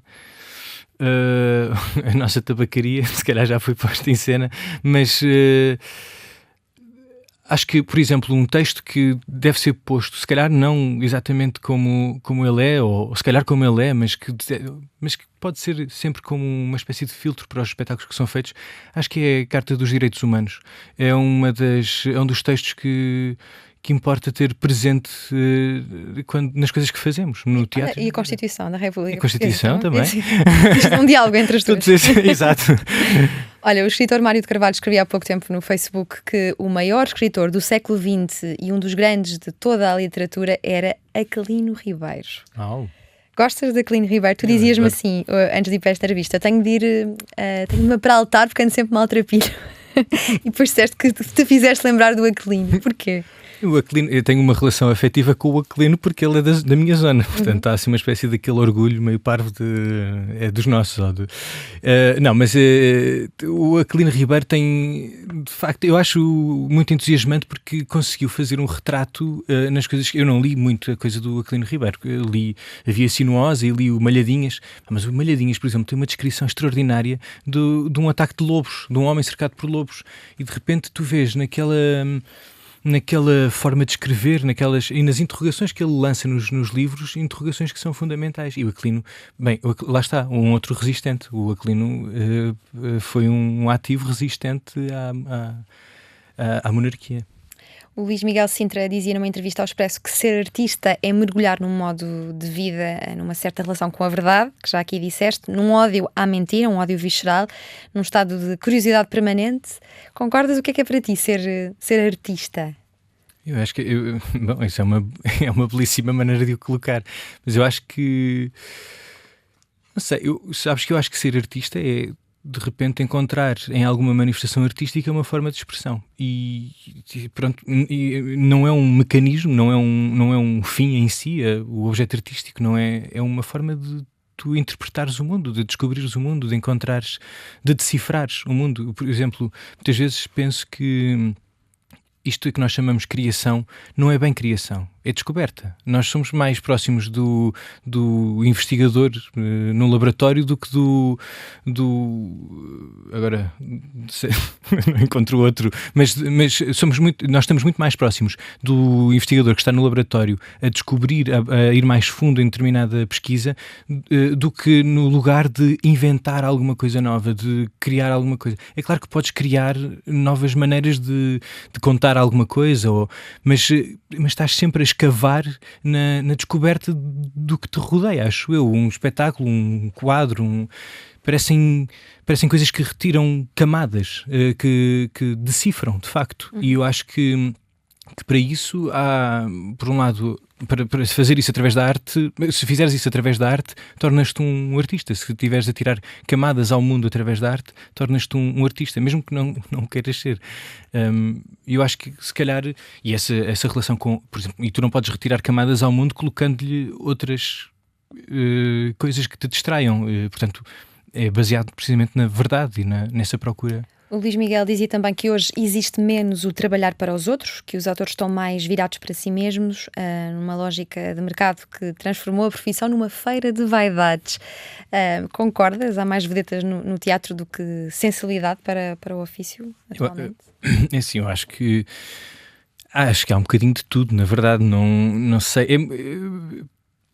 Para mim é um bocadinho difícil de repente dizer-te aqui uma frase que seja de facto aplicada a todo um conjunto de pessoas, a todo um setor, há pessoas tão extraordinárias a fazer coisas da maneira certa.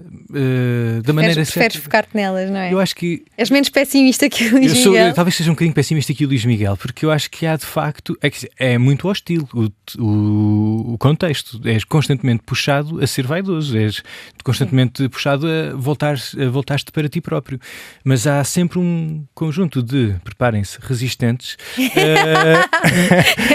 Agora faz mesmo todo o sentido. Que vai segurando esta chama, esta maneira de te posicionares em relação ao próprio objeto artístico. Mas ele continuava dizendo que atualmente, para salvarem o seu meio de subsistência, as pessoas estão a entrar na lógica da competição e na lógica da autoexibição, de venda dos eus postiços que pensam que lhes garantem a sobrevivência na profissão. Isto fez-me lembrar um pouco, quase uma crítica, não ao teatro, mas ao Instagram, às redes sociais que tu usas, suavemente. Como é que é a tua relação com elas e de que forma é que podem ser úteis ao teatro? Eu acho que assim, a forma que eu encontro... A forma como eu uso as redes sociais é um bocado, enigmática para mim próprio, porque às vezes eu penso que estou a usá-las para promover coisas que vou fazendo e, acima de tudo, acho que é isso que vou publicando nas redes sociais. Não procurem Guilherme Gomes no Instagram, porque é um computador, um anticomputador, como é que é? Um anticomputador sentimental, é um verso do Caetano Veloso. E que define um bocadinho a minha relação com os próprios objetos, mas com a tecnologia, mas ao mesmo tempo há coisas fantásticas, porque no meio deste... as redes sociais funcionam um bocado como materialização da tal anomia de que te falei há pouco do Durkheim, porque de repente é o caos, de repente não sabes exatamente o que é que existe aqui de qual é que é a paisagem, e de repente começa a aparecer um bocadinho de tudo, apesar dos algoritmos que te vão condicionando aquilo que tu vês. E, por exemplo, eu não sei se é por causa dos algoritmos ou não, mas eu vou descobrindo coisas muito interessantes no Instagram e no Facebook. Porque pesquisas coisas interessantes no Google. Às tantas. Depois dão coisas interessantes nas redes sociais. Mas sabes que ao mesmo tempo eu acho que há uma dimensão que é mais ou menos importante no meio disto tudo, que é, se de repente tu deixares de participar no espetáculo que é a humanidade, pode ser um bocadinho difícil até criar discurso sobre o próprio espetáculo da humanidade. Mas controlas o tempo que lá passas?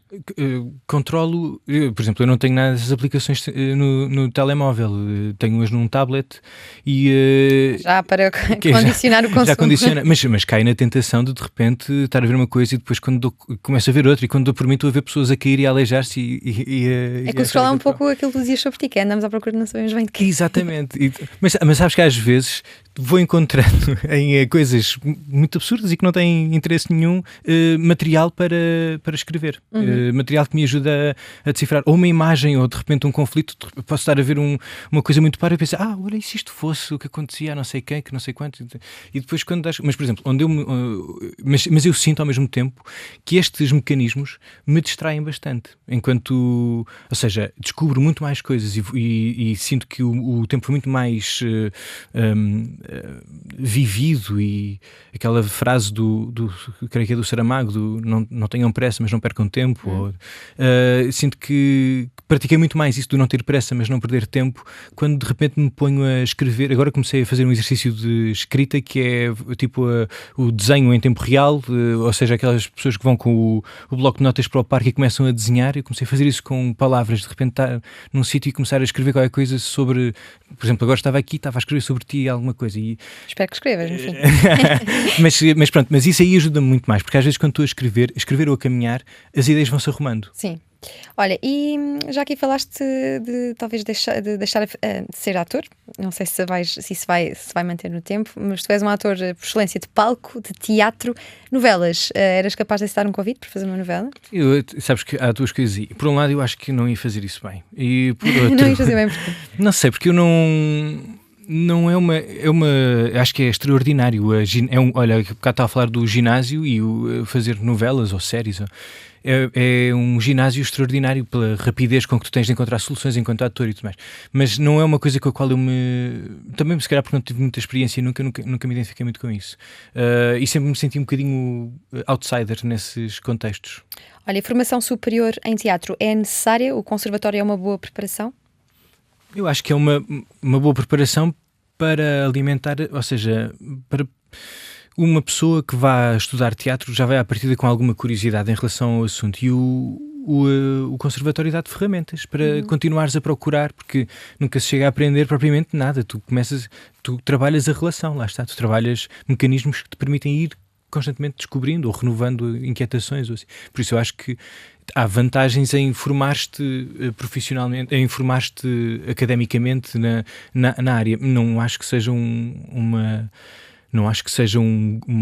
a garantia de alguma coisa.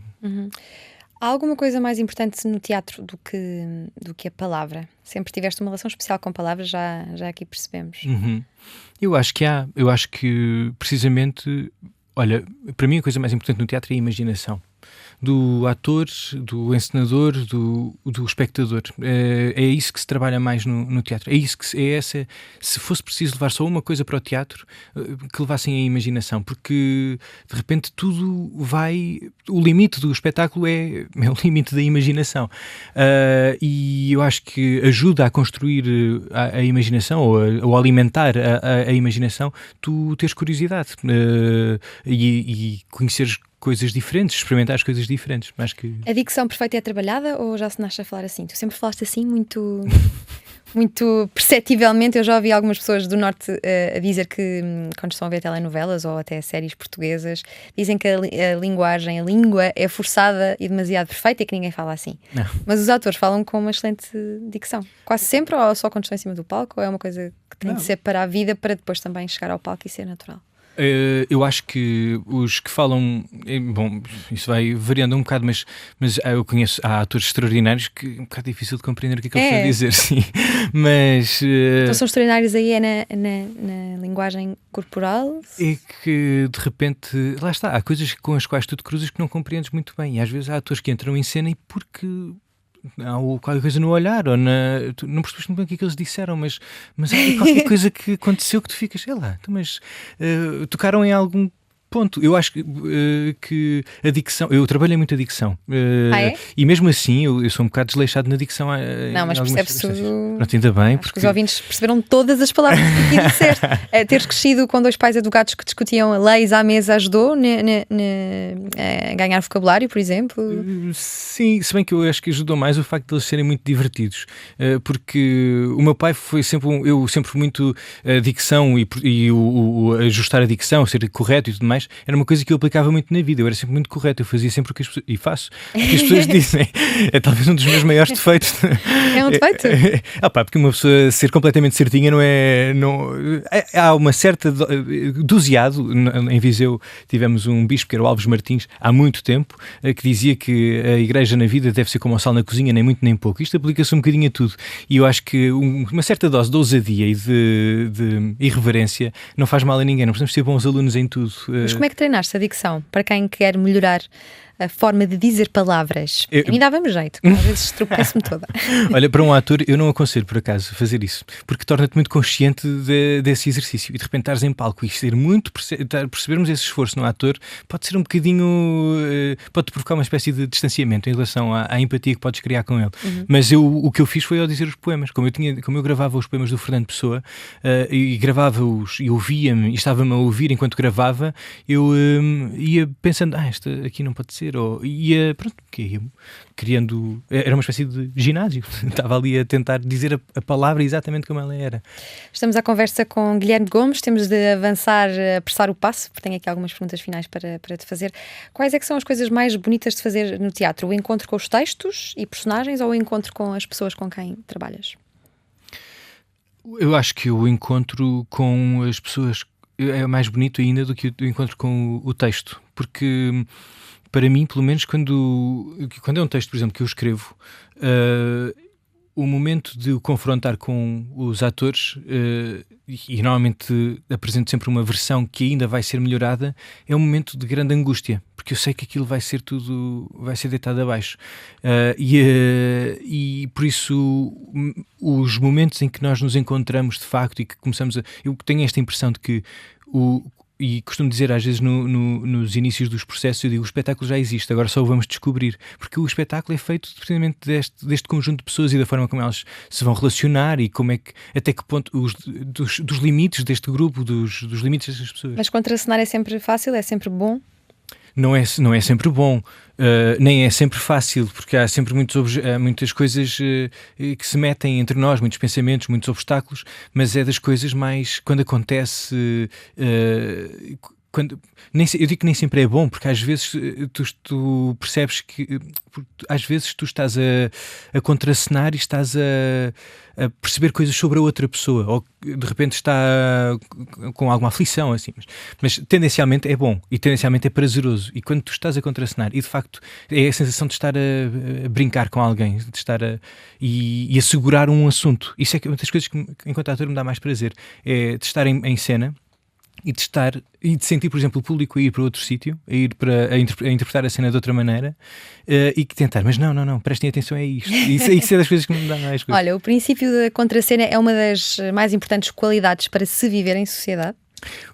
Eu acho que sim, porque a contracena salvaguarda, ou seja, a contracena é o que salvaguarda o espetáculo em última instância. E quando o público te começa a desviar, é com o outro, com aquele com quem tu estás a contracenar, que tu seguras o assunto do espetáculo. E eu acho que, e como é que tu seguras? É por um entendimento. Tu olhas para a pessoa, percebes em que lugar é que ela está, ela diz-te alguma coisa. A contracena é uma espécie de jogo, de facto. Tu dás alguma coisa e é-te devolvido alguma coisa. Uma coisa que, por exemplo, falávamos muito, eu aprendi muita coisa no conservatório, mas eu acho que a grande escola de teatro que tive foi a cornucópia. E na cornucópia, muitas vezes, o Luís Miguel chamava-nos a atenção para uma coisa que era o que é que tu pretendes provocar na outra pessoa quando dizes determinada frase e o que é que determinada frase que a pessoa foi dita te provoca. Isto é uma das primeiras coisas que uma pessoa se esquece quando está em palco, porque tu queres dizer a frase e de repente, e mesmo que nós pensemos que estamos a reagir a uma coisa que a outra pessoa disse, às vezes estamos a fazer aquilo que achamos que devia ser a reação. Lá, aí entra a verdade, que é, de repente tu fazes um momento de pausa e pensas, o que é que isto me fez agora? então interpretas essa sensação e respondes. Um pouco como aquela ideia de que estamos sempre mais preocupados com responder do que ouvir, não é?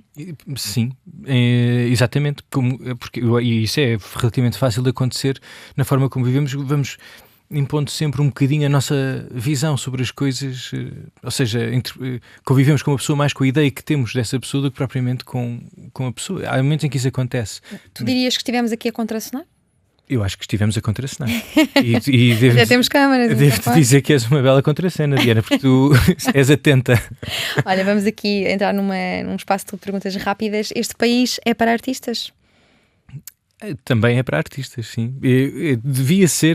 Deve ser como todos os artistas, tendencialmente, se calhar todas as profissões, não têm propriamente nacionalidade, mas eu acho que é fácil acontecer que um artista se sinta desmotivado, e nós temos alguns exemplos na história do nosso país de artistas que de certa maneira foram para outro lugar, decidiram saltar do barco. Não é bem assim, mas foram para outros lugares. Mas é um país para artistas de facto, porque há muita coisa para ser interpretada do ponto de vista artístico. E o que é que ainda falta fazer no teatro em Portugal? Falta, por um lado, aquela ideia que falámos há pouco da ideia política, do entendimento de uma abordagem política, de uma expectativa política em relação ao teatro também, mas eu acho que, acima de tudo, não sei, vai faltando às coisas aquilo que vai acontecendo, na verdade, e por isso é que vai acontecendo, e no final vamos percebendo se isto foi por um bom caminho ou não. Mas eu acho que agora o que faz falta é animar a malta. É animar a malta. Não, mas faz falta uma coisa sempre, que faz falta ao teatro, faz falta o teatro enquanto edifício. E o que é criar? É descobrir. É o que tu estás sempre a fazer. Se 2020 fosse transformado numa peça de teatro, que título lhe darias? 2020, uma peça de teatro. Já podia ser o título, mas... não, pois, dava-lhe o... É complicada esta pergunta, Diana, porque que nome é que... Fazer uma retrospectiva ao teu ano 2020 e ao que pensas ter sido o ano dos outros? Não, acho que foi acima de tudo um ano de regresso a uma espécie de essência, de certa maneira, ou seja, eu acho que uma catástrofe, como uma pandemia no caso, mas um momento de destruição, Uma tragédia é um tema muito querido ao teatro. E aliás, se tu fores fazer uma investigação, percebes que, por exemplo, o Édipo começa depois da peste, ou estando a peste na cidade, e há uma série de regressos da peste e desse... Então, mudando a pergunta, o que é que pode começar então agora? Eu acho que francamente, eu acho que agora vão nascer uma série de heróis do teatro. De heróis não no teatro, tipo, que grande tipo ou que grande tipa que está a fazer teatro, mas personagens. Acho que estamos no terreno, este momento é o terreno dos heróis. Aliás, já havia alguém que dizia malditos dos países, malditos dos tempos que precisam de heróis. Mas eu acho que nós estamos numa espécie de sementeira de heróis, e estamos à procura de figuras que se tornem símbolos ou veículos de uma ideia, de uma maneira de estar. Mas dirias que também de causas? Por exemplo, as alterações climáticas? Evidentemente, sim. E aliás, tu vês isso constantemente, tens, mesmo na vida, sem ser só no teatro, tens constantemente o surgimento de figuras que são seres humanos, são pessoas, mas que ganham uma qualidade de personagem, são quase, é a história e o que é que elas carregam com elas. E eu acho que, de certa maneira, isso vai acontecer no teatro. Há uns anos num TED Talk em Viseu, que está disponível na internet, para quem quiser ver, dizias que não tens sonhos, que tens objetivos. Ainda pensas assim? Talvez não o pusesse dessa maneira, mas sim, porque isso foi a resposta que eu dei ao meu pai quando ele me perguntou, quando eu lhe disse que queria estudar teatro, ele disse: bom, se é o teu sonho, e eu assim, não é o meu sonho, é o meu objetivo. E de facto, mas vou-me movendo um bocadinho por objetivos. Mas é um bocado paradoxal, porque eu vou movendo por objetivos, mas sonhando. Não gosta da palavra sonho, principalmente quando se diz eu sonho fazer isto. Na vida não temos sonhos, temos objetivos. Defende que o país e o povo mais pobre não é aquele que tem menos dinheiro, é aquele que tem menos cultura. A criatividade corre-lhe nas veias e nos cadernos onde desenha e escreve com um imaginário muito próprio. Diz quem o conhece que é profundamente preocupado com os outros, quer que todos estejam bem. É aquela pessoa que gosta muito dos outros, mas também precisa de estar só e talvez por isso tenha feito viagens de moto sozinho pelo país. Pegou na mota e foi, sem rumo, um pouco como podia seguir esta conversa se não houvesse um tempo limite, mas e chegámos ao fim. Desejamos ao criador Guilherme Gomes que continue a percorrer o caminho de mota ou a pé, sozinho ou acompanhado, e agradecemos a última hora de sensibilidade literária, poética, humana, teatral da última hora na Antena 3 e na RTP3. Obrigado. Obrigada. O que vamos fazer?